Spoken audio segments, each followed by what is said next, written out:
कि कैसे कैसे प्राचीन समय से लेकर आधुनिक समय तक राजनीति में बदलाव आए, कैसे कैसे अर्थव्यवस्था बनी, कैसे कैसे उसमें और सुधार आए, कैसे कब किस समय में कृषि ने अपनी भूमिका निभाई और किस समय में व्यापार ने अपनी भूमिका निभाई। ट्रेड बहुत ज़्यादा डेवलप हुआ, ठीक है, अर्बनाइजेशन आया। जब ट्रेड ज़्यादा होगा तो अर्बनाइजेशन होगा, ठीक है। तो हमें यही देखना है कि कैसे कैसे चेंजेस हुए, इकोनॉमी कैसे डेवलप हुई, कैसे इसमें और ज़्यादा इम्प्रूवमेंट होता हुआ चला गया। इकोनॉमी के साथ साथ हम सोशल चेंज को देखते हैं कि कैसे कैसे सोसाइटी का फॉर्मेशन हुआ, सोशल स्ट्रक्चर बना, सामाजिक संरचना बनी, है ना, और सोसाइटी में कैसे कैसे चेंजेस आए। आपने कई बार एक टर्म सुनी होगी, सोशल एंड रिलीजियस रिफॉर्म्स, सामाजिक और धार्मिक सुधार। देखिए जरा ध्यान दीजिए शब्द पर, सामाजिक एवं धार्मिक सुधार। इसमें सबसे ज्यादा फोकस करना है ना, वो इस शब्द पे करिए, सुधार पे, रिफॉर्म। अब ये शब्द अपने आप में ये कहने का पोटेंशियल रखता है कि कहीं ना कहीं इन दोनों जगह पे कुछ कमियां रही होंगी, कुछ इविल प्रैक्टिसेस आ गई होंगी, है ना, समाज में कुछ ऐसी बुराइयां आ गई होंगी कि उनको सुधारने की जरूरत पड़ी। इसलिए समय समय पर सामाजिक और धार्मिक सुधार आंदोलन हुए, और उनमें हिस्सा किसने लिया? लोगों ने लिया। कभी भी पीड़ित व्यक्ति आगे आके नहीं कहा, उसने नहीं कहा कि सुधार करो। जो शिक्षित हुआ, जिसके पास शक्ति भी रही, सामर्थ्य भी रहा, उन्होंने अपने साथ उन लोगों को भी मिलाया जो परेशान थे, और फिर वो आगे आए। नेतृत्व के लिए हमेशा सामर्थ्य की भी जरूरत पड़ती है, शक्ति की भी जरूरत पड़ती है। जितने भी सुधारवादी आंदोलन हुए हैं, जितने समाज सुधारक या धर्म सुधारक रहे हैं, उनका बैकग्राउंड उठा के देख लेना, ठीक है। कुछ उसमें ऐसे भी उसमें कुछ रहे हैं समाज सुधारक भी, धर्म सुधारक भी, जो कहीं ना कहीं परेशान भी थे, जैसे भीमराव अंबेडकर जी। वो परेशान थे, पीड़ित थे, उन्होंने देखा कि हमारे वर्ग में क्या क्या कमियां हैं, इसको कैसे सुधारा जाए, कैसे सबको समानता का अधिकार दिया जाए। तो उन्होंने भी अपना सामर्थ्य बढ़ाने के लिए क्या किया था? शिक्षा, एजुकेशन तक अपनी पहुंच बनाई। शिक्षा से पहले अपना सामर्थ्य बढ़ाया, अपनी शक्ति बढ़ाई, फिर उन्होंने समाज को सुधारने की बात कही, ठीक है। तो ये इस तरीके के आपने वर्ड देखे होंगे। तो ये सारा वो किस में होगा? चेंज। हम देखेंगे कि कब कब समाज में चेंज आए, कब कैसे कैसे बुराइयां आई, कैसे कैसे उनको खत्म करने के लिए सुधारवादी आंदोलन आए, ठीक है। तो history is all about changes, the study of changes, right. Political change, economic change, social change, cultural change, and even environmental change. हाँ, नेगेटिव पॉजिटिव बोथ, ऑल, ठीक है। जब कमी हुई, थोड़े दिन बाद जब जागृति हुई, समझ में आया गलत हो रहा है, तो सुधारवादी आंदोलन है, समझ गए। तो अब क्योंकि आपका हिस्ट्री सब्जेक्ट स्टार्ट होने वाला है, सो सब्जेक्ट को स्टार्ट करने से पहले हमने कुछ प्रिपरेशन की है, और कुछ हमने अपनी एक अप्रोच, अपनी एक स्ट्रेटजी बनाई है कि किस हिसाब से हम अपने जो जीएस के सारे सब्जेक्ट्स रहेंगे, 1 बाय 1 वो आप तक डिलीवर होंगे। देखिए, सिलेबस सिर्फ ख़त्म कर देना तक काफ़ी नहीं होता। पहली बात तो ये कहना ही बड़ा मुश्किल होता है कि सिलेबस जल्दी ख़त्म हो जाएगा, है ना। और सिलेबस ख़त्म कराना सिर्फ ये नहीं है कि हाँ जो जो सिलेबस में लिखा हुआ है चैप्टर बाय चैप्टर हमने लेक्चर दे दिए, इट्स ऑल, अब ये आपकी टेंशन, वो वाली बात नहीं है यहाँ पे। सिलेबस ख़त्म कराना मतलब जैसे जैसे टॉपिक कंप्लीट होता जाएगा, आपको ये कॉन्फिडेंस भी आना चाहिए कि ये टॉपिक पीटी में हो या मेंस में हो, मैं दोनों में परफॉर्म करने के लिए कैपेबल हो चुका हूँ। ये चेंज आना चाहिए आपके अंदर भी। और ये हर सब्जेक्ट में इसी तरीके की प्रोसेस होगी, यही अप्रोच होगी, यही स्ट्रेटजी होगी। सो हमने क्या किया है, हमने 2 प्लान बनाए हैं, ठीक है। एक लेक्चर प्लान जो बनता है हमेशा से, लेक्चर प्लान टीचर्स के लिए बनता है, वो तो बना ही है। जो अलग जो किया है वो ये है कि स्टूडेंट के लिए, यूपीएससी एस्पिरेंट्स के लिए हमने सेल्फ स्टडी प्लान बनाया, हम खुद देंगे सेल्फ स्टडी प्लान। और जो सेल्फ स्टडी प्लान होगा वो हमारे लेक्चर प्लान के साथ साथ चलेगा। मतलब ये नहीं है कि हमने लेक्चर डिलीवर कर दिया, now it's up to you कि आपको जाके रिवीजन करना है या नहीं करना है, वो चॉइस नहीं है अब आपकी। अब हमारे लेक्चर के साथ साथ आपका सेल्फ स्टडी प्लान भी कंप्लीट होगा, ठीक है, दैट इज द पॉइंट। और जब सेल्फ स्टडी प्लान आपका होगा तो ट्रस्ट मी, अभी जब मैं जो बताऊंगी आपको कि क्या क्या चीज़ें हमने इंक्लूड की हैं सेल्फ स्टडी प्लान के लिए आपके लिए, तो आपको समझ में आएगा कि कितनी बार रिवीजन हो चुका होगा, ठीक है। तो यहाँ पे हमारे पास इंस्टीट्यूट का मटेरियल भी है।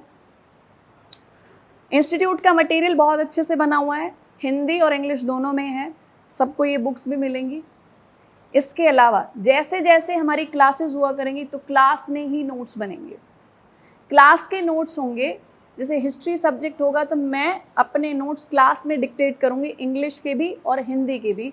जो भी समझाना होगा, लेक्चर डिलीवर करना होगा, बायलिंगुअल होगा, नोट्स भी आपके क्लास में प्रिपेयर होंगे, बायलिंगुअल नोट्स प्रिपेयर होंगे, ठीक है।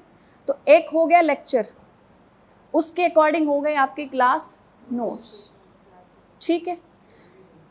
और कुछ चीज़ें यूपीएससी के लिए मस्ट बोली जाती हैं कि ये तो पढ़ना ही है ना।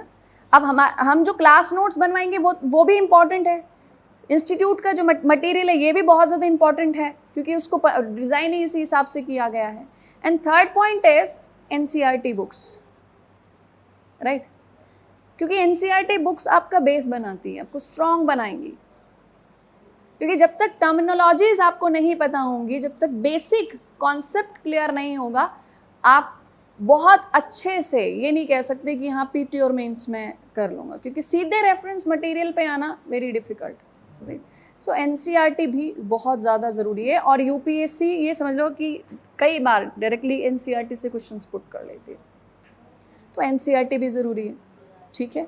तो अब हमारे पास ये आपका गुरुकुल बैच का लेक्चर प्लान है, या सॉरी सेल्फ स्टडी प्लान है, और डेज इसमें है अराउंड 75 डेज का self study plan for complete history, I am saying complete history and art and culture, complete history and art and culture. Complete history means 4 sections: ancient, medieval, modern Indian history and modern world,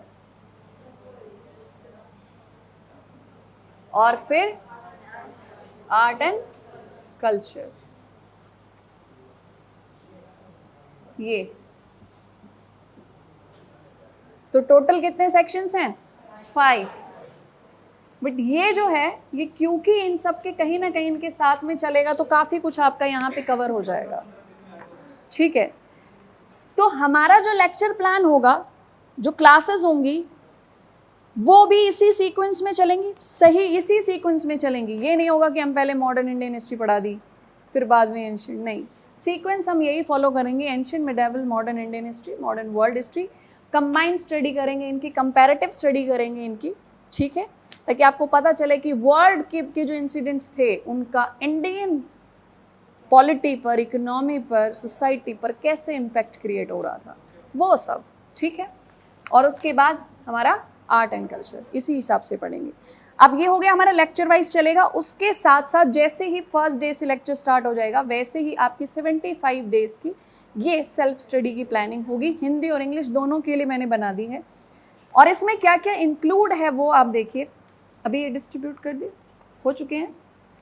अच्छा चलो मैं बता देती हूँ कि दोनों में, मतलब हिंदी और इंग्लिश दोनों में इसको मतलब प्रिपेयर कर लिया गया है, 75 डेज की है। इसमें जो पहला कॉलम है that is about NCERT books. It's a strategy, सब कुछ पहले से प्रिपेयर्ड है, डिजाइंड है।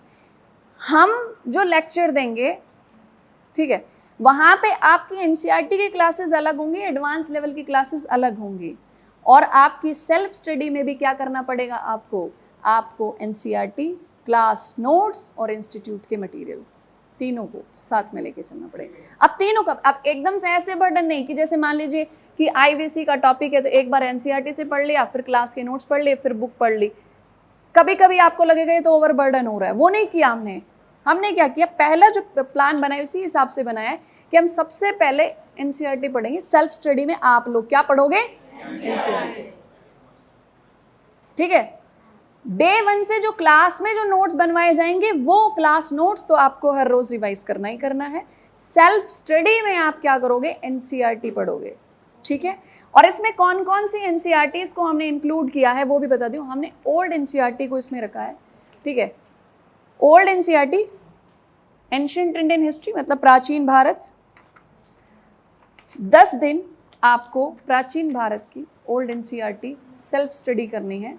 साथ साथ में समझिए, साथ साथ में आपकी एनसीईआरटी की क्लासेस भी चल रही हैं, क्लास में एडवांस लेवल की क्लासेस भी चल रही हैं टॉपिक वाइज। ये सेल्फ स्टडी में आपको 10 दिन एंशिएंट इंडियन हिस्ट्री की ओल्ड एनसीईआरटी पढ़नी है, ठीक है, ओल्ड। उसके बाद 11th डे से आप ओल्ड एनसीईआरटी मिडावल एनसीईआरटी पढ़ोगे, ठीक है। मिडावल इंडियन हिस्ट्री, मध्यकालीन भारतीय इतिहास। और 10 डेज आपकी मिडावल इंडियन हिस्ट्री के लिए एनसीईआरटी से आपको 10 डेज मिलेंगे सेल्फ स्टडी के लिए, ठीक है। उसके बाद एक दिन आपको अपना बैकलॉग क्लियर करने के लिए दिया गया है कि अगर कुछ बैकलॉग बचा है, कोई टॉपिक बच गया है आपका, तो एक दिन रिजर्व डे रखा हुआ है। वो रिजर्व डे आपके पीछे कोई भी ऐसा टॉपिक है जो छूट गया था, कोई चैप्टर रह गया था या कुछ कमी रह गई जो आप चाह रहे हो कि मैं अब नेक्स्ट बुक स्टार्ट करने से पहले एक बार उसे रिवाइज कर लूँ। मतलब 20 दिन में आपको क्या पढ़ना है? एंशिएंट और मिडावल एनसीईआरटी, ठीक है। उसके बाद 22 डे से आप पढ़ोगे मॉडर्न। उसमें भी चैप्टर वाइज, क्योंकि ये जो चैप्टर्स हैं यहाँ पे जो डेज डिसाइड किए हुए हैं ये एनसीईआरटी के चैप्टर वाइज डिसाइड किए हुए हैं, हमने टॉपिक वाइज नहीं है, ये एनसीईआरटी के चैप्टर वाइज, ठीक है। उसके बाद यहाँ पे आपको 8-9 दिन मिलेंगे, ठीक है।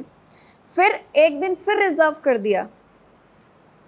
अब इतने में 30th डे मीन्स 29 डेज में या 30 दिनों के अंदर अंदर 2 दिन आपके रिजर्व रख दिए गए हैं और 28 दिन में आपको ओल्ड एनसीईआरटी पढ़ाई करनी है। ओल्ड एनसीईआरटी, प्राचीन भारत, मध्यकालीन और आधुनिक, ठीक है। 2 दिन रिजर्व हैं। उसके बाद ये 30 दिन का काम हुआ। उसके बाद आपकी तमिलनाडु बोर्ड की एनसीईआरटी, तमिलनाडु बोर्ड, ठीक है। अब जैसे ही आप यहाँ शिफ्ट होगे तमिलनाडु बोर्ड पे, इसका मतलब क्या? अब टॉपिक रिवाइज होंगे, रिपीटेशन होगा। अब एनसीईआरटी से जो आपने पढ़ा था, अब तमिलनाडु बोर्ड की बुक्स से जब आप पढ़ोगे तो वही टॉपिक्स वापस आएंगे, लेकिन अप्रोच अलग होगी, डिफरेंट अप्रोच होगी। यहाँ से वापस से पढ़ाई शुरू आपकी। कक्षा 11वीं 11th क्लास की बुक पढ़नी पड़ेगी पहले आपको, ठीक है। सो यहाँ 31वें दिन से लेके 40 दिन मतलब 10 days for 11th class Tamil Nadu board, ठीक है। फिर 41 नंबर यहाँ से स्टार्ट करके, हाँ 41 डेज से 45 तक यहाँ आपकी 12th क्लास तमिलनाडु बोर्ड, ये आपको पढ़ना है।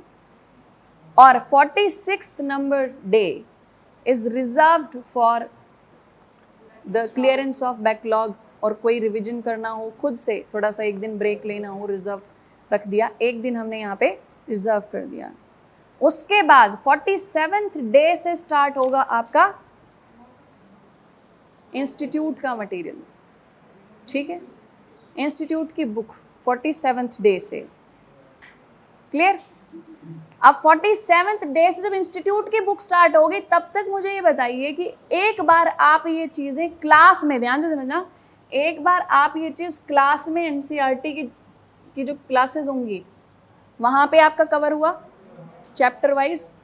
फिर एडवांस में, एडवांस की जो क्लासेस होंगी वहाँ टॉपिक वाइज जो यूपीएससी का सिलेबस है बिल्कुल उसी के अकॉर्डिंग एडवांस लेवल की क्लासेस होंगी, यहाँ पे हुआ। उसके बाद एक बार आपने एनसीईआरटी पढ़ ली, ओल्ड एनसीईआरटी, फिर एक बार तमिलनाडु बोर्ड से पढ़ लिया, ठीक है, ठीक है। उसके बाद 47th डे से आप इंस्टीट्यूट की बुक्स पढ़ेंगे, और इसी बुक में सारा है, मतलब बहुत कुछ इसी बुक में है, ये समझ लीजिए। ज़्यादा बर्डन क्रिएट नहीं करेंगे आपको, बस ये किताब है।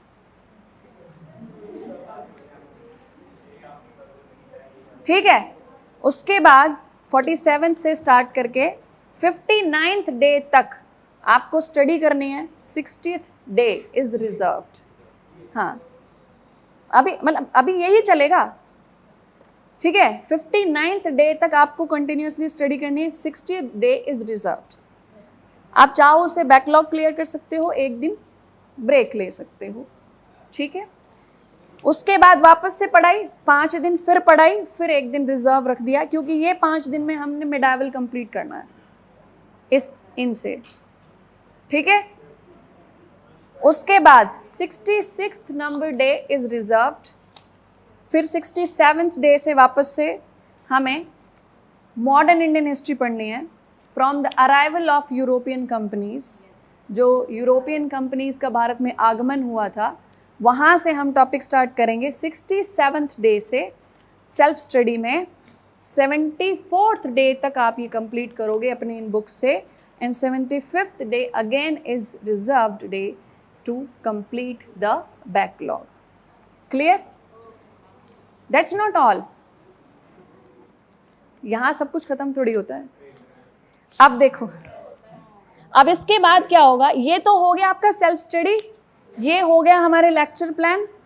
अब इसके साथ क्या होगा, डेली आपका ओटीपी की टेस्ट आता है, वो तो आता ही है, उसका कुछ करना नहीं है, वो तो करना ही है आपको। अब क्या होगा, डेली बेसिस पे जो टॉपिक्स क्लास में होंगे एनसीईआरटी या फिर एडवांस, उनसे रिलेटेड आपकी डेली कम से कम 10 से 15 एमसीक्यूज पीटी के, ओटीपी के अलावा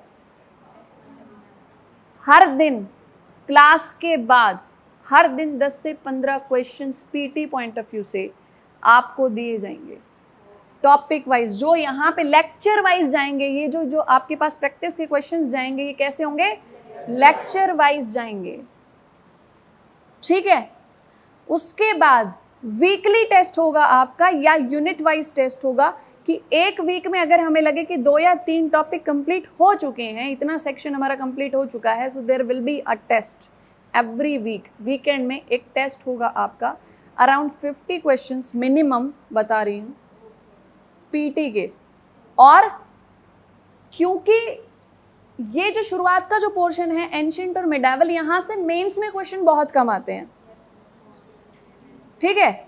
जो मेंस के क्वेश्चन आते हैं वो आर्ट एंड कल्चर से आते हैं, आर्ट एंड कल्चर को हिस्ट्री से रिलेट करके आते हैं। तो यहाँ तक आते आते हम जितनी प्रैक्टिस करेंगे वो हमारी पीटी ओरिएंटेड प्रैक्टिस होगी। डेली बेसिस पे आपको मिनिमम 10 to 15 क्वेश्चंस मिलेंगे अदर देन ओटीपी। उसके बाद वीकली टेस्ट होगा आपका मिनिमम 50 क्वेश्चंस, ठीक है, इधर ऑन सैटरडे और संडे। उसके बाद जैसे ही हम मॉडर्न इंडियन हिस्ट्री स्टार्ट कर देंगे, तो मॉडर्न इंडियन हिस्ट्री स्टार्ट होने के बाद आपकी प्रैक्टिस थोड़ी सी चेंज होगी। और प्रैक्टिस चेंज क्या होगी, जितने भी 10 सालों में मेंस में क्वेश्चन आए हैं वो सारों की लिस्ट और एनालिसिस में ऑलरेडी करा चुकी हूँ। पीटी के क्वेश्चन का भी एनालिसिस करा चुकी हूँ। आपको पहले ही बताया था मैंने कि कुछ दिन तक जो हमारे मेंटर्स हैं उनको थोड़ा सा फ्री रखा जाए। तो पीटी के लिए एनालिसिस कंप्लीट हो चुका है। आपके जो क्वेश्चंस आएंगे आपके पास वो भी 2023 के पैटर्न के अकॉर्डिंग पिछले 10 सालों के पेपर को एनालाइज करके कि यूपीएससी अगर आईवीसी से क्वेश्चन पूछ रहा है तो आईवीसी से भी किस तरीके के क्वेश्चन पूछे जा रहे हैं 10 सालों से। अगर गुप्ता पीरियड से क्वेश्चन पूछा जा रहा है तो क्वेश्चन की अप्रोच क्या है, कैसे क्वेश्चंस पूछे जा रहे हैं, ताकि हमें पता रहे कि प्रैक्टिस कैसे करनी है, किस तरीके के क्वेश्चंस हमें आपको प्रोवाइड करने हैं। सो ये जो पूरा टाइम चलेगा यहाँ से modern Indian history and modern world history, तो यहाँ पे आपकी जो प्रैक्टिस होगी पीटी कम मेंस दोनों की प्रैक्टिस होगी, क्योंकि मेंस बहुत ज़रूरी है। पीटी भी ज़रूरी है, मेंस भी ज़रूरी है, दोनों की प्रैक्टिस होगी। मतलब वीकली जो टेस्ट होगा उसमें आपको मेंस के क्वेश्चन भी लिखने पड़ेंगे। क्लियर? और फिर जब हम आर्ट एंड कल्चर पे आएंगे तो आर्ट एंड कल्चर में भी पीटी और मेंस की प्रैक्टिस होगी। ठीक है, तो आप एक बार देखिए, एक बार एनसीईआरटी से पढ़ोगे आप क्लास में, उसके बाद एडवांस लेवल पे आप सिलेबस वाइज टॉपिक वाइज पढ़ोगे, उसके बाद आप एक बार ओल्ड एनसीईआरटीज कंप्लीट करोगे सेल्फ स्टडी में, उसके बाद आप तमिलनाडु बोर्ड, फिर इंस्टीट्यूट का मटेरियल, और प्रैक्टिस के लिए पीटी एंड मेंस का पूरा जो हमने प्रैक्टिस सेशन बनाया है वो 10 इयर्स के क्वेश्चन पेपर्स को एनालाइज करके पूरे क्वेश्चंस तैयार हो रहे हैं। हिंदी इंग्लिश दोनों में आपको मिलेगा।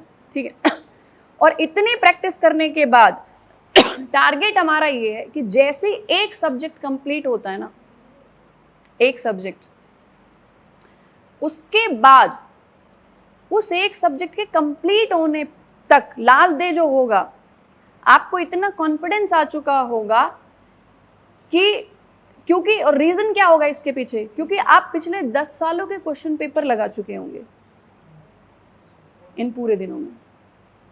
जैसे जैसे टॉपिक कंप्लीट होगा वैसे वैसे प्रीवियस ईयर का क्वेश्चन उठा के साथ में अपनी तरफ से एक दो जो मॉडल क्वेश्चंस बना के कि हाँ ये प्रोबेबिलिटी है, इस तरीके के क्वेश्चन इस साल पूछे जा सकते हैं। तो प्रीवियस ईयर का क्वेश्चन भी आपको मिलेगा लिखने के लिए, साथ में हम जो प्रैक्टिस के लिए देंगे वो भी आपको लिखना पड़ेगा। तो जैसे एक सब्जेक्ट आपका कंप्लीट होगा तब तक आपका कॉन्फिडेंस लेवल बहुत हाई हो चुका होगा। उसके बाद जैसे सेकंड सब्जेक्ट आपका कंप्लीट होगा फिर हम क्या करेंगे, जो वीकली टेस्ट हो रहा है, जितने सब्जेक्ट कंप्लीट होते गए अब वीकली टेस्ट में उन सब्जेक्ट के क्वेश्चंस पूछे जाने लगेंगे। थर्ड सब्जेक्ट जब आपका चलेगा तो जो वीकली टेस्ट होगा उसमें बाकी के 2 सब्जेक्ट के क्वेश्चंस भी आएंगे। तो हम कभी भी ये फील नहीं होने देंगे कि जो सब्जेक्ट 8 महीने पहले आपका पूरा हो चुका है अब उसको रिवाइज कब करें, कैसे करें, क्या करें। और एक एक सब्जेक्ट कंप्लीट होता जाएगा यूपीएससी के पैटर्न के अकॉर्डिंग, आपका कॉन्फिडेंस लेवल बहुत ज़्यादा हाई होता चला जाएगा। ठीक है, तो ये ओवरऑल ये हमने एक प्लानिंग बनाई है कि विद इन अ ईयर आपका जो कॉन्फिडेंस लेवल है वो एवरी डे वो बूस्ट होता रहे। प्रिपरेशन इतनी अच्छी करनी है कि पीटी हो मेंस हो बस क्रैक करो और फटाफट सिलेक्ट होके जाओ। ठीक है, दोबारा यहाँ मत आओ, पहली बार मतलब एक बार आ गए हो ना सिलेक्ट हो जाओ। हाँ हाँ बिल्कुल, फिर मिठाई उठाई लेके आना। ठीक है, तो प्रैक्टिस बहुत अच्छे से करनी है और यूपीएससी क्लियर करने का एक ही तरीका है, revision and practice, revision and practice, revision and practice. ये जितना ज़्यादा होगा तो हमने अभी मतलब पूरी स्ट्रेटेजी इस हिसाब से तैयार की है कि दोनों चीज़ें आपकी उसी में आ जाएं। ठीक है, समझ में आ गया? Thank you, thank you. हाँ, करना पड़ता है ना, बिल्कुल करना पड़ता है। ठीक है, कोई डाउट हो किसी को तो पूछ सकता है। क्लियर? क्या हुआ? वो आना चाहता है, बुला लो।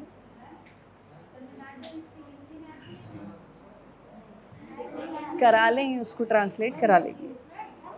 उनका भी समाधान निकाल लिया है। जितने एनसीईआरटी के जितने ये चैप्टर्स हैं वी आर ट्राइंग कि उनका एक जो एक होता है ना लास्ट में जिस्ट बनता है, किसी भी बुक का जिस्ट बनता है, मतलब उसके जो आप कहते हैं ना मैम एनसीईआरटी के नोट्स कैसे बनाएं, तो वी आर ट्राइंग कि वो जिस्ट बना के हम खुद ही दे दें कि लास्ट मोमेंट जो रिविजन के लिए होता है कि इस बुक में, इस चैप्टर में, कोशिश हमारी है कि चैप्टर जैसे ही कंप्लीट होगा देयर विल बी जैसे चैप्टर के बाद एक पेज होता है ना जिसमें मेन पॉइंट्स होते हैं, हम खुद भी उसमें मतलब ऐड करेंगे। हाँ, चैप्टर खत्म होने के बाद कुछ मेजर जो पॉइंट्स होंगे उनको रिवाइज करने के लिए एक जिस्ट हम बना रहे हैं, इंग्लिश हिंदी दोनों में। ठीक क्या? नहीं, ऐसा नहीं है कि नहीं पढ़ सकते, ठीक है, पढ़ लो इफ यू हैव टाइम। हाँ, तो बताइए। मेरा नाम अंकित है, मैं अभी नागलोई से आया हूँ। ये लो, इसको ऐसे प्रेस करोगे।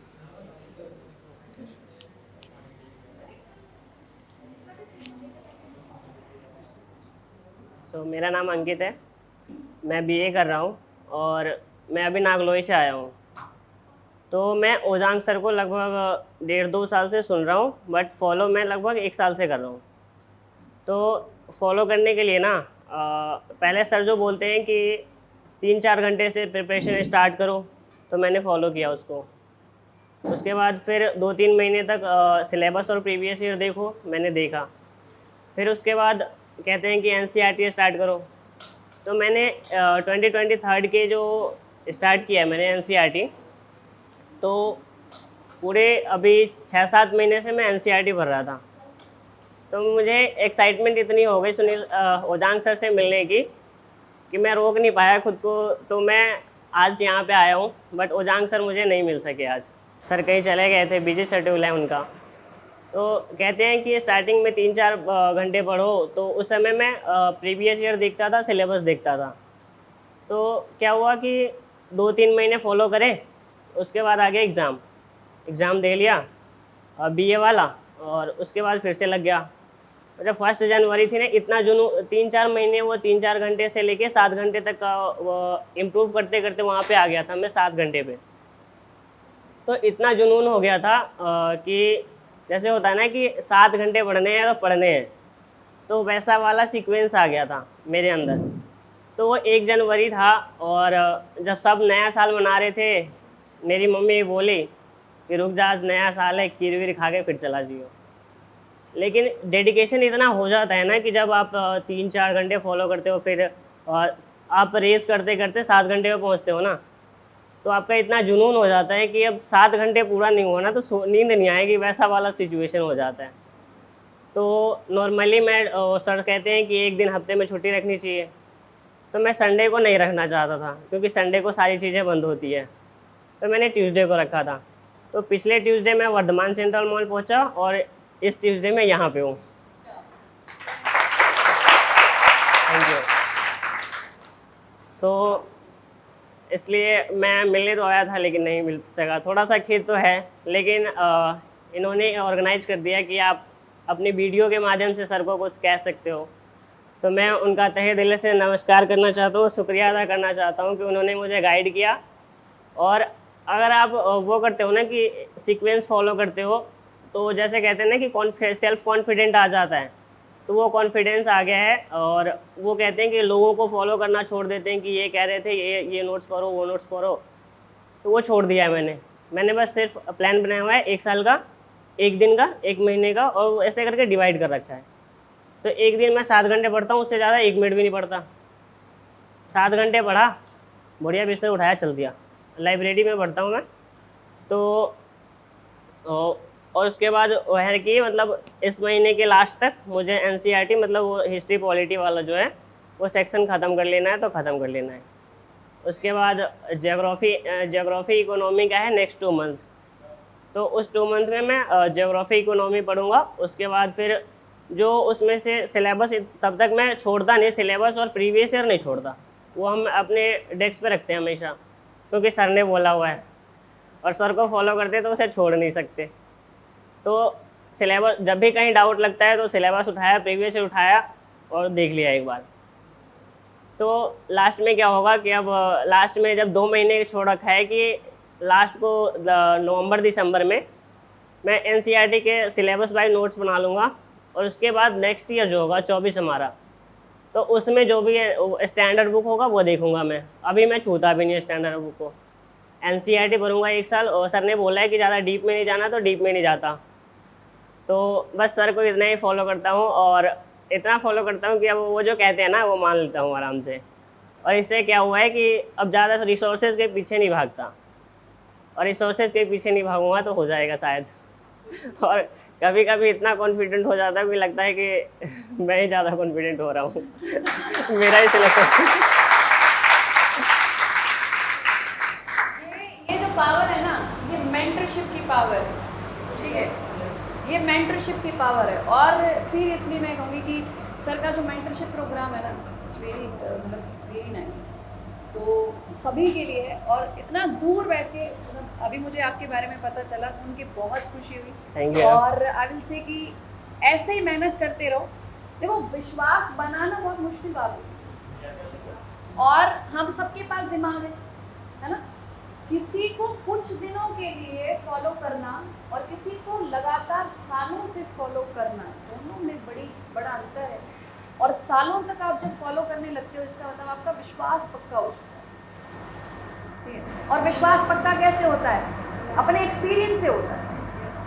तो कहीं ना कहीं इन्होंने दूर बैठ के भी ये साबित कर दिया कि गुरु चाहे कितना भी दूर हो, अगर उनकी मेंटरशिप है, ठीक है, उनका गाइडेंस पूरा है, तो घर बैठकर भी सिर्फ मेंटरशिप से भी बच्चा अपनी तैयारी को बहुत अच्छे से कंप्लीट कर सकता है, अपने उस प्रिपरेशन लेवल को बहुत स्ट्रॉन्ग बना सकता है। और आप बीच बीच में आते रहिए। आज मुलाकात नहीं हुई सर से, कोई बात नहीं। मैंने सोचा था कि अगर सर मिल जाएंगे ना तो ऐसे पैर पे ना वो दंडवत प्रणाम जो कहते हैं वो कर लूँगा, लेकिन मिल ही नहीं पाए। नेक्स्ट टाइम आप थोड़ा पहले से आप बता के आइएगा, ठीक है, तो हम ज़रूर आपकी मीटिंग सर से करेंगे। आप थोड़ा सा पहले आते सर, यहीं पे थे, ठीक है। ठीक है। अच्छा, सर ने वेट किया? अच्छा, देखो सर ने वेट किया था पता चलने के बाद, तो कितनी बड़ी बात है, कितनी बड़ी बात है कि मतलब वो यहाँ पे इतना, मतलब अभी उनका इतना बिजी शेड्यूल है, उसके बाद भी उन्होंने आपके लिए वेट किया। आज नहीं हुई तो फिर कभी मुलाकात करें, नेक्स्ट ट्यूसडे फिर नए कैंपस में आना, नेक्स्ट ट्यूसडे यस नए कैंपस में आना। क्या बात है, सर की तरफ से इनविटेशन मिल गया है भाई। हाँ जी मैम, तो नेक्स्ट ट्यूसडे आना है आपको, ठीक है। ओके। और ऐसी पढ़ाई करते रहो, ऑल द वेरी बेस्ट, ठीक है। ये रियली ये मेंटरशिप की ताकत होती है, और सच में विश्वास दिलाना, विश्वास को पूरा करना बहुत बड़ी बात होती है। और दूर बैठे बैठे बच्चे जब मतलब इतना विश्वास करके जब फॉलो कर रहे हैं, सोचिए, एक होता है कि डिसिप्लिन बोला जाए आपको कि इस डिसिप्लिन में रहना है, ये डिसिप्लिन आपको मेंटेन करना है। एक आप इतने पक्का, मतलब आपका विश्वास हो चुका है कि खुद से खुद डिसिप्लिन में आ रहे हो आप, ये बहुत बड़ी चीज है। जब आत्मनियंत्रण हो जाता है ना, तभी आप सक्सेसफुल होते हो, सफलता तभी मिलेगी। कोई दूसरा बार बार आप आके आपको बोलेगी ये करो वो करो, ठीक है, तो वो चीजें तब तक काम करेंगे जब तक आप उसे ग्रहण करोगे। तो ग्रहण करना जरूरी है उस चीज को, ठीक है, ठीक है। अभी ये प्लानिंग समझ में आ गई, सेल्फ स्टडी प्लान समझ आ गया, ठीक है, तो इसी को फॉलो करना है। Thank you so much. और मैं सब कुछ बच्चों के चेहरे ऐसे दिख रहे हैं, भूख लग रही है किसको?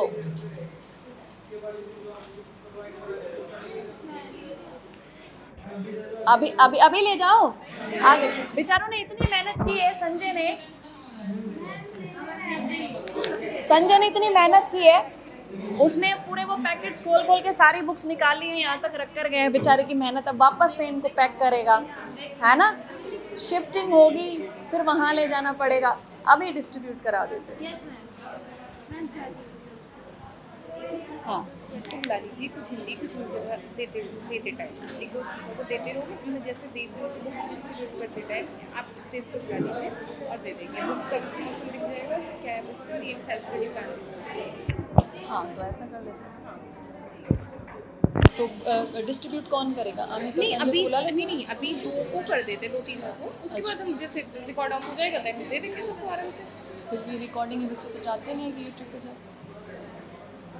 तो स्टेज पे बुला रहे हैं ना वो बच्चों को, बुक देते हुए बस।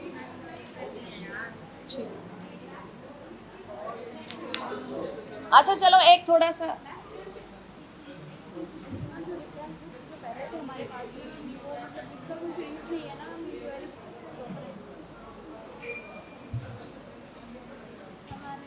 कोई जरूरत नहीं है।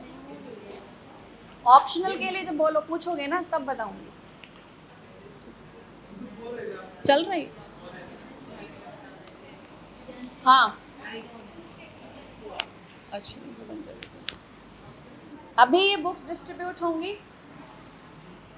इफ़ यू डोंट मैटर, मतलब डोंट फील बैड, तो हम ऐसा कर सकते हैं कि दे वांट कि आप लोग आए यहाँ बुक्स लें, ठीक है, विद, हाँ अब एक मिनट थोड़ा बच्चों सेटलमेंट कर लो, विद जो सेल्फ स्टडी प्लान वो और बुक।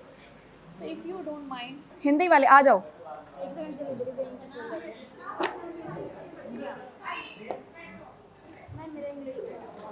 ठीक है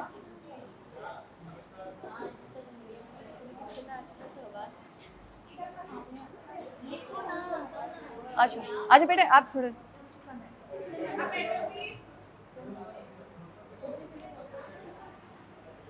तो ये 75 डेज है ना, पूरा करना है। और सब्जेक्ट वाइज जैसे जैसे स्टडी प्लान मिलता रहेगा वैसे वैसे आपको पूरा करना है, ठीक है?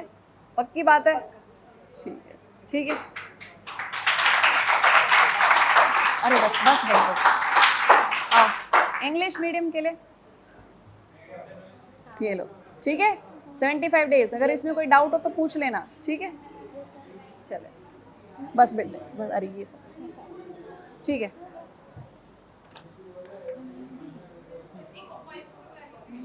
अच्छा आ जाइए कोई,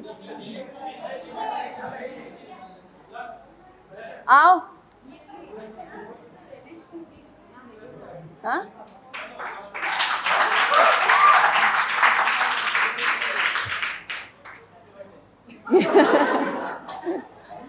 तो देखो ये किसी दूसरे जन्म से कम नहीं है, ये है ना? आप अब जो बनने वाले हो ना उसकी शुरुआत है ये, ठीक है? उसका डेडिकेशन है, ये संकल्प है उसका।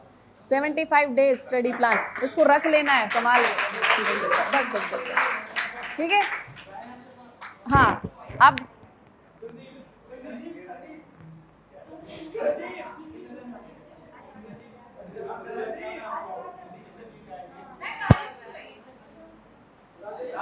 हाँ आपका मैसेज मिला था मुझे, आइए आइए।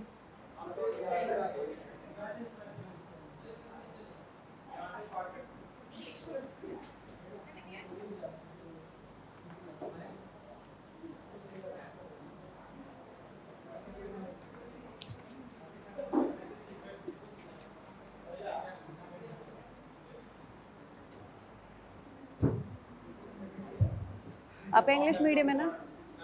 आप तो इम्प्रूव कर रहे हो, आपका मैसेज मिला था मुझे, अच्छा लगा मुझे, आपका मैसेज देखा मैंने, अच्छा लगा। देखो अपनी कुछ कमियां हैं तो हमें पता होंगी तभी तो सुधार होगा। आपने उसको रियलाइज़ किया कि मुझे इम्प्रूव करना है, तो I am with you, improve your self, ठीक है? और अच्छे से तैयारी करनी है, ठीक है? चलो थैंक यू, बस थैंक यू, ठीक है? चलो अब ये आप डिस्ट्रीब्यूट करा दीजिए। और काजल ने मुझे बोला था कि मैम मैं धीरे से कोऑर्डिनेशन के बहाने पीछे क्लास में आके खड़ी हो जाया करूँगी, आप माइंड मत करिएगा। मैंने कहा क्यों, क्या हुआ? कह रही मुझे भी आपसे हिस्ट्री पढ़ना है। ये मेरी हिस्ट्री बहुत खराब है तो इसलिए डोंट वरी, मेरा रिकॉर्ड रहा है, जो भी कहता है ना कि मुझे हिस्ट्री में बिल्कुल भी इंटरेस्ट नहीं है, वो भी इंटरेस्ट ले लेता है, ठीक है? वो भी हिस्ट्री पढ़ता है, अच्छे अच्छे मार्क्स लाता है, ठीक है? और देखो काजल बहुत मेहनत करती है, सीरियसली, मतलब मैं सीरियसली, मेरे लिए स्नैपिंग आपकी साइड से एक मिनट, इनको मेरी तरफ से क्लैप, सीरियसली। मतलब अभी जितने स्टूडेंट है ना, हर स्टूडेंट को डील करना क्या प्रॉब्लम है, सीधे पहला कॉल काजल के पास जाता है and she manages very well. बहुत अच्छा मैनेजमेंट है काजल का, सीरियसली, ठीक है, सीरियसली। सुबह से शाम तक। और एक दिन मुझे बोल रही थी कि मैम मेरा फ़ोन 24 घंटे में कभी बंद नहीं रह पाता, ठीक है। तो 24 घंटे जैसे कहते हैं ना, अलर्ट रहना, हर किसी को अटेंड करना, स्टूडेंट्स को भी डील करना, फैकल्टीज़ को भी डील करना, पूरा कोऑर्डिनेट करना, क्या मटेरियल कब जाना है। एक दिन तो मतलब इंडियन सोसाइटी के क्वेश्चन आंसर्स आप लोगों को डिस्ट्रीब्यूट भी कर दिए थे डिस्ट्रीब्यूट। सर ने 10 दिन बाद पूछा काजल से कि डिस्ट्रीब्यूट हो गए, तो she was like sir distribute, sir समझे नहीं हुए। कह रहे क्या हुआ, 10 दिन हो गए, बच्चे वेट कर रहे होंगे, मटेरियल इतना 10 दिन डिले कर दिया तुमने। बेचारे को थोड़ी सी डांट पड़ी है ना, थोड़ा she was very upset. Cabin से निकल के यहाँ पे ऑफिस में आते कह रही मैम मुझे ऐसा याद है कि मैं डिस्ट्रीब्यूट कर चुकी हूँ। तो इतना वर्कलोड है इसके ऊपर, और उसके बाद भी बहुत अच्छा काम करती है। और मतलब जब हॉस्टल जाना होता है ना, शी ऑलवेज रेडी कि चलिए मैम आपके साथ चलते हैं, हॉस्टल चलते हैं, ठीक है। और ये समझ लीजिए सबसे लेट अगर घर पहुंचते हैं ना, तो ओजांग सर सबसे लेट पहुंचते हैं, या फिर पूजा मैडम या काजल, ठीक है, ये 3 लोग घर सबसे लेट पहुंचते हैं। She is very dedicated. शान आप ठीक है, देखो ये होता है, ये ऑर्गेनाइजेशन की पावर होती है। सब लोग एक दूसरे से कोऑर्डिनेट करके चलते हैं, कोऑपरेट करके चलते हैं, ठीक है, तभी तो पूरा ऑर्गेनाइजेशन बनता है ना। बिना शान के बिना भी कोई शान है क्या? नहीं है ना। ठीक है, हमारे अब देखो ये कहते हैं ना कि मूवमेंट्स बड़ी जल्दी जल्दी निकल जाते हैं, ठीक है। 1 साल बाद हम फिर ऐसे याद कर रहे होते कि हमने इतना अच्छा पढ़ाई की थी। अब बच्चे सेलेक्ट हो गए, सेलेक्ट होने के बाद आप कहोगे कि अरे हम क्लास में कैसे बैठते थे, हम कितने नर्वस होते थे, फिर धीरे धीरे इम्प्रूवमेंट हुआ। तो शान पता है कितना बड़ा काम कर रहे हैं, ये क्या कर रहे हैं, हर मोमेंट को कैप्चर कर रहे हैं। जब आप IAS बन जाओगे उसके बाद कभी आ गया किसी के अंदर थोड़ा सा एरोगेंस एटीट्यूड आ गया कि मैं तो मतलब या तो शान फिर कहेगा इधर आओ, इधर आओ, मैं दिखाता हूँ कॉन्फिडेंस। ये कॉन्फिडेंस तुम्हारा यहीं से आया है, तो ज़्यादा नहीं बनो, ठीक है। पहले ऐसे ही दिखा करते थे तुम। हाँ, क्या बात है।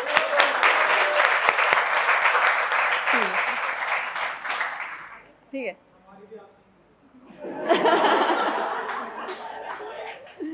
बिल्कुल बिल्कुल, रिकॉर्ड बनना है ना। सबकी सबसे सक्सेस स्टोरी आप ही रिकॉर्ड करोगे।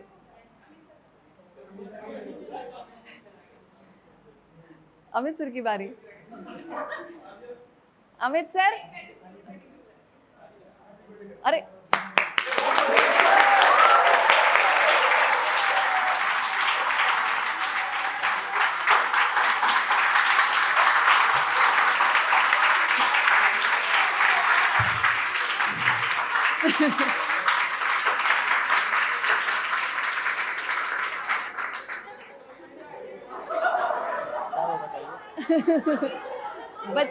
बच्चे आपको बहुत पसंद करते हैं, ठीक है, आपकी मेंटरशिप के लिए, ठीक है। बड़े आराम से, बड़े प्यार से समझाते हैं ना। देखिए ऐसे कर लीजिए, टेंशन वाली कोई बात नहीं है। हाँ, अब जी थोड़ा मेंटरशिप है, बच्चों को समझा दीजिए। किस चीज़ का? मतलब पढ़ाई कैसे करनी चाहिए, घबराना नहीं चाहिए वैसा। पिछले 1 महीना में तो काफ़ी सुधार हुआ इन लोगों में। पहले जब ये लोग आए थे तो सबसे ज़्यादा मेंटल प्रॉब्लम केस आ रहा था, ओवर थिंकिंग। तो हम लोग भी सोचते थे कि वो ओवर थिंकिंग ये अभी से ही क्यों। तो काफ़ी बच्चों से बात हुई तो इनको बताया गया कि एग्ज़ाम कल नहीं है, डेली ग्रोथ करना है अपने आप में, और 26 मई को एग्ज़ाम है, उसके लिए प्रिपेयर करना है, कल के लिए नहीं। बहुत बड़ी बात तो पिछले 2 महीना में इन लोगों में काफ़ी सुधार हुआ है, बहुत ज़्यादा सुधार हुआ है। और 2 महीना में मुखर्जी नगर में काफ़ी दिनों रहने का अनुभव है मुझे। 6-6 साल में लोग आंसर नहीं लिख पाते हैं, बुजुर्ग हो जाने के बाद भी आंसर नहीं लिख पाते हैं। पहली बार जब मेंस देने जाते हैं, PT पास करने के बाद पूछते हैं लिखना क्या है। सच बात है ये सच्चाई है। हम लोगों ने काफ़ी चीज़ें देखा हुआ है, कई बसंत देख चुके हैं हम UPSC में। तो आप लोगों ने जो 2 महीना में अचीव किया है वो बहुत बड़ी उपलब्धि है, संस्थान के लिए भी, आपके लिए भी, और सर और मैम के अंडर में जो आप लोगों ने 2 महीना में काम किया है और धीरे धीरे ओवर थिंकिंग अब कम हो गया है। इतना ना सिलेबस का बोझ हो गया है कि ओवर थिंकिंग बहुत कम हो गया है। अब सोचने का भी समय नहीं है। तो नए जगह हम लोग जाएंगे तो और अच्छे से काम करेंगे। नए जगह जाएंगे तो बहुत अच्छे से काम करेंगे, एक प्रॉपर गाइडेंस में काम करेंगे, सब लोग मिलजुल के काम करेंगे।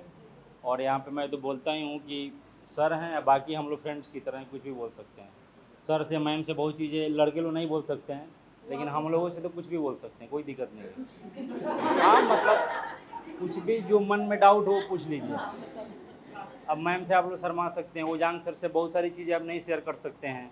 एक थोड़ा सा गैप है, एज गैप है और नॉलेज गैप है, बहुत सारी चीज़ें हैं, लेकिन हम लोग के साथ वैसी कोई दिक्कत नहीं है। बाकी आप लोग मेहनत करते रहिए, हम लोग तो साथ हैं ही। Thank you.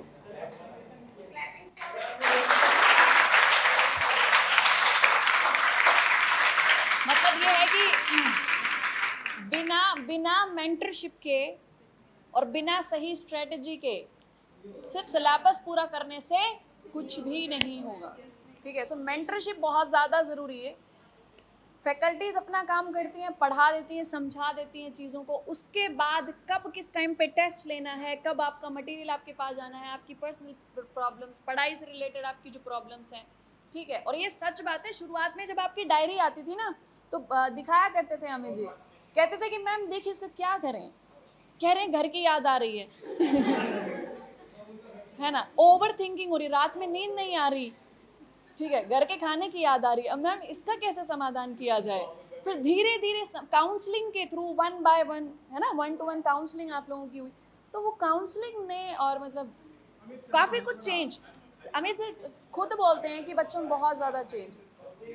और हरे किशन सर जो हैं, ठीक है, तो वो भी इस चीज़ की वो और भी ज़्यादा एनालिसिस करते हैं इसके ऊपर।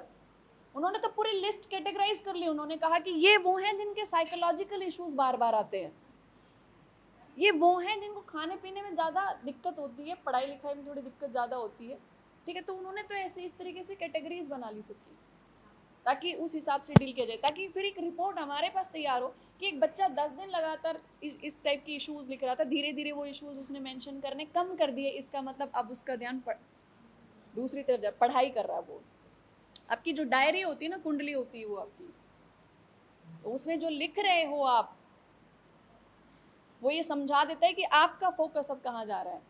हमारे पास प्रॉपर उसकी पूरी रिकॉर्ड बनती है, पूरी शीट हर रोज़ की बनती है आपके नाम के साथ कि हाँ आज इनकी डायरी में ये चीज़ इंपॉर्टेंट थी। चलो ठीक है, हरि किशन जी आ गए तो एक बार तो उनके लिए लिख लेते हैं। आइए आइए आइए,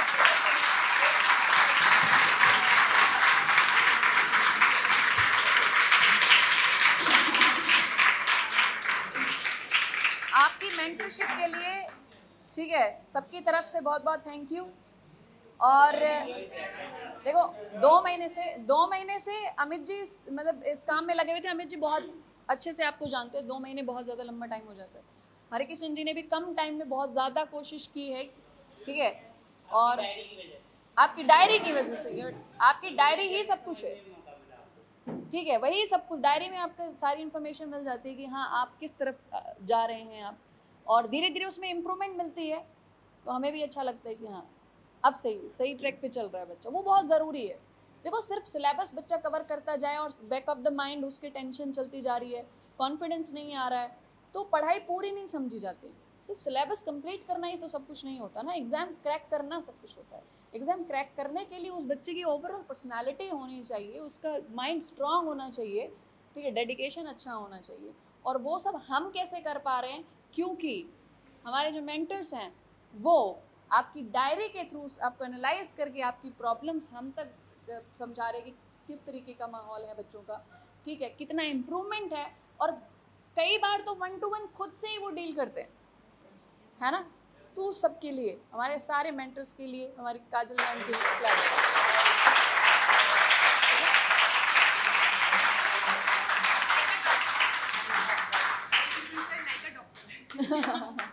सही बात है, डॉक्टर ने इलाज, सही बात है। डायरी जिसके हाथ में होगी मतलब उसे सब पता रहेगा आपके बारे में, ठीक है, तो उनका बहुत बड़ा रोल होता है। ठीक है, अभी में इनके एक्शन और थॉट नहीं मिल रहे हैं। अच्छा देखो एक बात आई है अभी कि इन बच्चों के एक्शंस और थॉट मैच नहीं हो रहे हैं।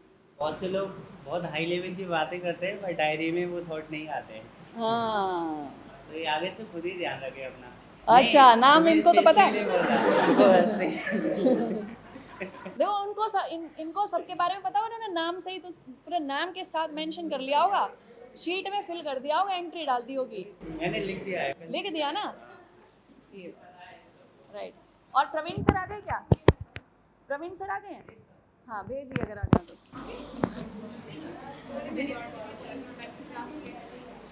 फिर तो फिर लेट आएंगे। चलो ठीक है, तो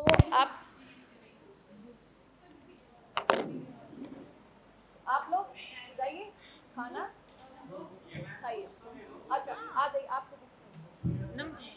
एक इंग्लिश मीडियम वाला वो दे दीजिए सर। हाँ मेरे हाथ से लाओ।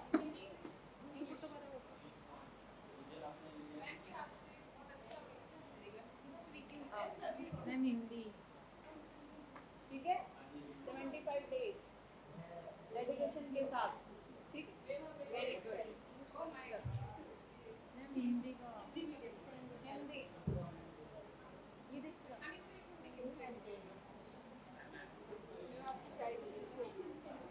संजय कहेगा मैम मैं चाय बनाई, आपने चाय नहीं पी, मैं उधर ये वाला रखा था, अब और कोई बात मैम हिंदी हिंदी अकेले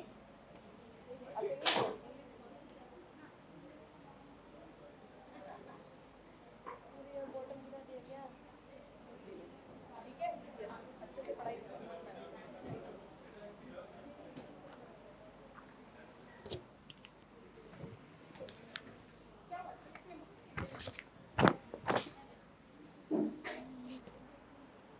अब वो इधर ले आइए।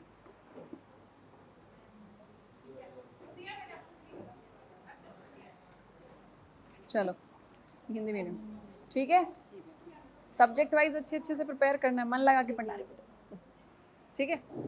ठीक है, अब ये ले लीजिए आप सभी हिंदी। आप काजल लेके शान इसको कर देते हैं मन। अब मुझे फटाफट ये देते रहो, मैं ऐसे तो क्या? हाँ जल्दी दे दो। ज्ञान तो बेटा ऐसे लिया जाता है ना, इसी कह रहा हूँ। फिर आप दक्षिणा देंगी, गुरु दक्षिणा, सफलता आप अपनी सफलता आप गुरु दक्षिणा में देंगे। थैंक यू वेरी ठीक मच है, मैडम। बस ये लड़की बड़ी शैतान है ये। हाँ, और मैम और कुछ ज्ञान थोड़ा बताएंगे? क्या अच्छा है, सब कुछ अच्छा चल रहा है। बहुत अच्छा चल रहा है, मैं बहुत अच्छी हूँ, आप भी बहुत अच्छे हो। आइए ठीक है, जल्दी जल्दी, थैंक यू। अरे बेटा बस बस बस पैर, ठीक है। इंग्लिश इंग्लिश किसका है? इंग्लिश है ना आपका? इंग्लिश है, यस। हाँ तो इंग्लिश है। अरे पैर पैर में बस बस आशीर्वाद मेरा ऐसे ही आप लोगों के साथ, ठीक है। Hindi thank you for everything. हाँ मुझे मैंने बर्थडे के सारे गिफ्ट्स देखे, बहुत। मैं स्पीचलेस, मैं सच में स्पीचलेस हूँ, सीरियसली मैं सच में स्पीचलेस हूँ। Thank you so much. ठीक है, अच्छे से पढ़ना। लाओ लाइए काजल, अच्छे से ओ बेटा सॉरी लाओ, मैम ये कैसे खड़े होके देखी? ठीक है, गले तो मिल लीजिए मैम हमें भी लाइन में ये लो अभी आपके बैठ, ठीक है। आपका ये लो हिंदी। अरे बस ये लो भाई, पढ़ना है अच्छे से, मन लगा। और क्या बात है। हाँ क्या बात, तो हिस्ट्री ऑप्शनल से फिर कलेक्टर भी बनो। यही है मेरा। हाँ डन, वेरी गुड, अच्छे से पढ़ना बस। मैम इंग्लिश इंग्लिश ले लिया, ये लीजिए। बस मैं तो thank you. English. Thank you, मन लगा के पढ़ना, ठीक है। चलो इंग्लिश आपका लेक्चर पे। यस, ये लीजिए, पढ़ाई करनी है इसकी 75 डेज, ठीक है। जैसे जैसे लिखा हुआ वैसे फॉलो करना है, ठीक है। क्वेश्चन आंसर्स ये नहीं ये मैम हमें तो संस्कार मिला बचपन से कि साथ बड़ों के सामने देखो। मैंने स्टार्ट कब से करी? जिस दिन से पहला लेक्चर शुरू होगा उस दिन से, ठीक है। अच्छे से मन लगा के पढ़ना, कोई भी डाउट हो, कोई भी प्रॉब्लम हो, पूछ लेना, ठीक है। Thank you. वेलकम। हो गया, इंग्लिश मिल गई सबको। ये लीजिए, ये लीजिए, ठीक है। अच्छा बस बस बस बस, ठीक है। सबको मिल गई books. All the very best. Bye bye, take care. खाना खाइए जल्दी जल्दी।